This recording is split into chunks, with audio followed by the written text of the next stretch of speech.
All right, Oval fans, now we're going to talk about Season 5, Episode 2, entitled The Missing Link. 8 out of 10. Maybe that's a bit too high, but I think it was a pretty decent episode. Remember, this is only the second episode of the season, and we're still establishing, what's to come as the show continues. So, yeah, I think an 8 is all right because I did enjoy it for what it was. So, a lot of people felt like this episode was better than Sisters.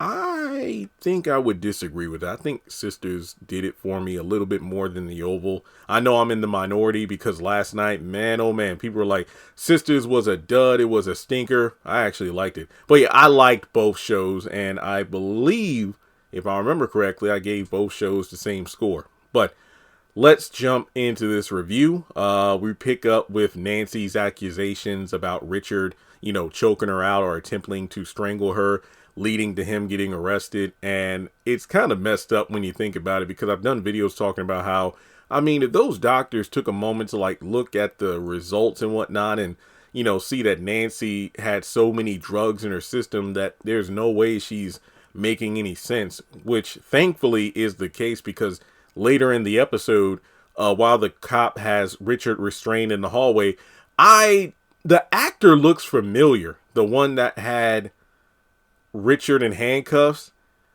Isn't that T from the Parkers? From Freestyle Unity? Maybe I'm wrong, but I could have sworn that was him. But the doctor does come out and tell Richard that, hey, you know what? I'm sorry. I believe you. It's clear you care about your wife. It's like we were just listening to her. She's not coherent. She's just all over the place. She's not making sense. And we checked, and I forgot the name of the drug. But it was some sort of flower, which is very dangerous, and it can cause very strong hallucinations. And, Richard mentions a cult, which I'm wondering, if he name dropped the Rakadouchi, would these people even know about it? But regardless, there's no telling how long Nancy's going to be on this high, because remember, she took an entire bottle of them dang pills. So she's probably going to be out of her damn mind for the most of the season. That's probably where we're going to be at with Nancy this season. So, speaking of the hospital, Dale eventually shows up. Remember, when I do these Oval reviews, I typically kind of jump around the place, because I'm like, okay, if we have 5 scenes at the hospital, let me just talk about them all at once. All right, so at the very end of the episode, Dale shows up, and the nurse asks, what's your relation to Kareem? Oh, we're cousins. So he goes back there. The nurse describes how whatever he was hit with gave him some brain damage. So, Dale's allowed to sit with him. And, Dale just kind of confides in him hey, Kareem, I don't know if you can hear me, but I hope you get better soon. We can figure out what happened, because Sharon's in a lot of trouble right now because of the situation you're in, and they have her in jail. So please just get better quick. And then, ironically enough, Kareem's real cousin comes in. I forgot his name, but I know this is the cousin that, was getting on Kareem's case about those drugs. And then he went into the pharmacy after. Remember, this is when Dale had already been robbed by Alonzo. And he pulls out that huge gun from under the counter, the one that Kareem got, and chased him off. So it looks like we're going to have some friction between these two in the next episode. But regardless, we go over to the hotel room. And I was wrong. Bobby is still alive. Turns out Sam gave him 3 warning shots with rubber bullets. Dude is sore as hell. He wants to get up, get over to the couch, ask Priscilla to give him a drink, run him a cold bath. Priscilla's upset about this, but it's interesting how, Bobby gets on her case. Basically, he said, look, you know what you need to do is go home to your angry husband, because this is just not the way to go about it. Clearly, I don't want to, I don't even want to be with you. I was trying to have sex to get over her, aka Lily. You were trying to have sex with me in order to make your man jealous, but this ain't the way. And then Priscilla went full on sister mode, just denying all this. What are you talking about? That's not it at all. Come on. Well, I guess if I'm being honest, yeah, so you need to leave because this ain't going to happen. Is that really what you want? Huh? Yeah, I want you to go. Fine, you know what? And then she gonna catch an attitude. Where's my drink? Get it your damn self. Priscilla knew exactly what. See, this is exactly what happens in Sisters, where the women either use another guy to make their main love interest jealous, or they're just hoeing around. And then when the side dude tells them a bit about themselves, they want to act all offended, like they didn't know exactly what they were doing. So from there, she's pissed off and she leaves.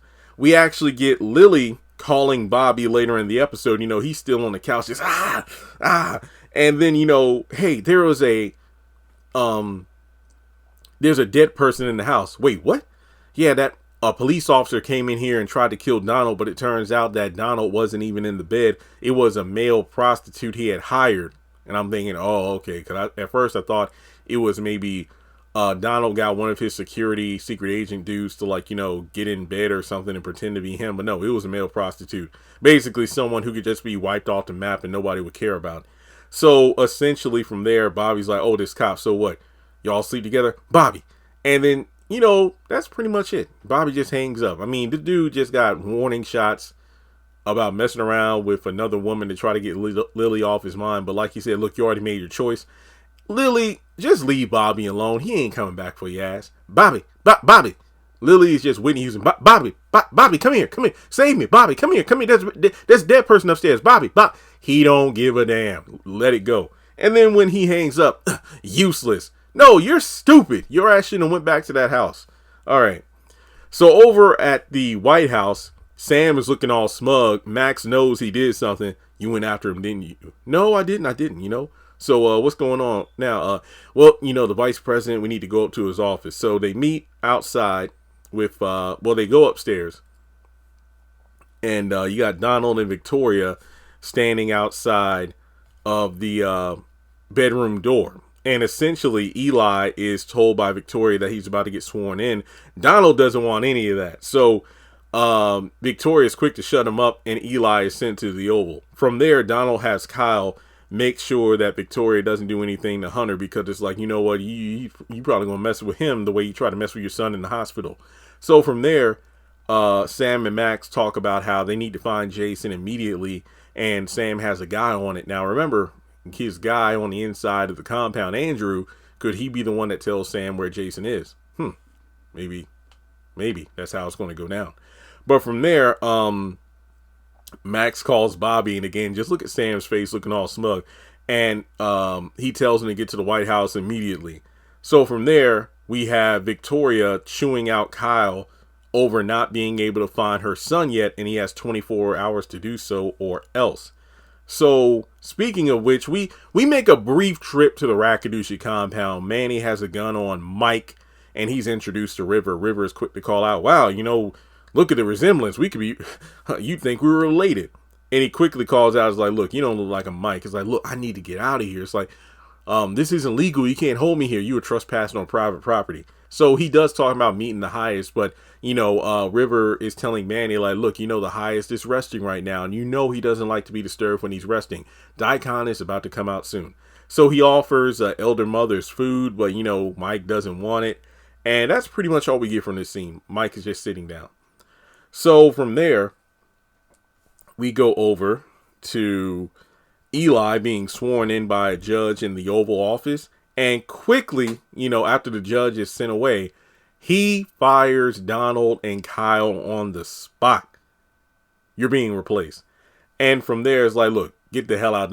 Hey, Donald, don't stop by your office. Don't grab anything. Get out. I'm like, oh, shit.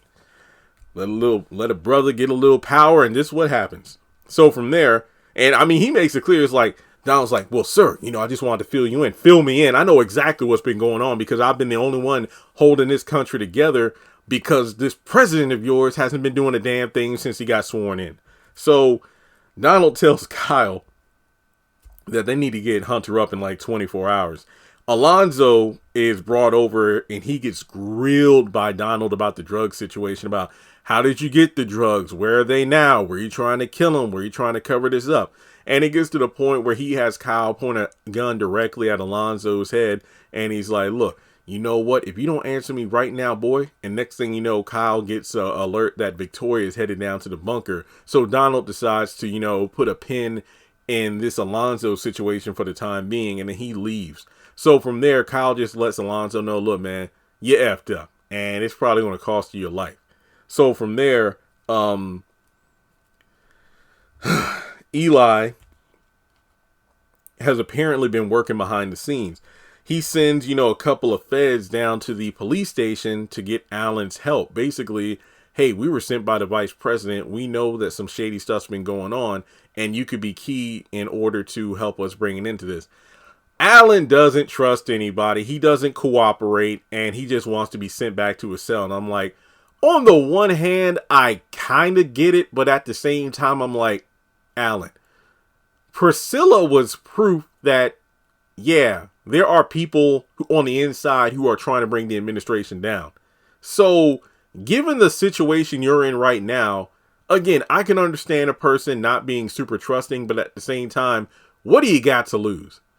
You literally are indirectly responsible. Well, you're the one that orchestrated getting super strong and laced drugs to take out Hunter.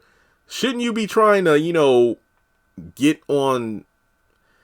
jump aboard the ship, any ship you can at this point, because you're sinking right now. But no, he refuses, and he's sent back to his cell. And one of the agents calls the vice president and say, look, we came down here to talk to him. He ain't budging. I think you need to come down here yourself to talk to him one-on-one so he knows. Because he doesn't believe they were sent by the vice president. So, wasn't Alan at the vice president's house? So shouldn't he be aware that, yeah, the vice president is a good... Well, no, wasn't the vice president who revealed that this entire thing was a setup and it didn't make sense? The evidence points towards Jason murdering this person, and he's already dead. And, and Max was thought to be, Agent Yuma was a spy or something working for the other side. Yeah, I don't know. But Alan just gets sent back to his cell. So then, oh wow. Yeah, I'm almost done here. So Agent Kane is in the holding cell with Simone, basically telling her, like, look, I know you said we can't hold you, but you literally came here and assaulted the first lady, so we can't hold you. Victoria comes in and asks the agent to stand on the other side of the door, and they have a little woman-to-woman talk, and Victoria goes into full Veronica Harrington mode, gloating in Simone's face that Eli's working with me now, and you're going to be killed, and so are your kids, and Hunter, we're not going to get into full details, but he's out of commission right now, and he might not make it either. So what's going to happen is, we're going to have, a double funeral, and I'll be the grieving first lady, and then he'll be the grieving acting president, and from there, the country will want us to get together. Aww. And that'll be the end of that. So, yeah. And then from there, Victoria leaves, and Victoria, or Victoria Victory. And as she leaves, we see Simone reach into her boot and pull out something, I think a gun or a weapon, and it's like, oh, this ain't over yet. So that's pretty much the episode in a nutshell. We're setting up pieces for bigger, puzzles later on this season. But yeah, I thought it was pretty solid. Let me know your thoughts in the comment section below. Like and subscribe, and I'll catch you in the next video.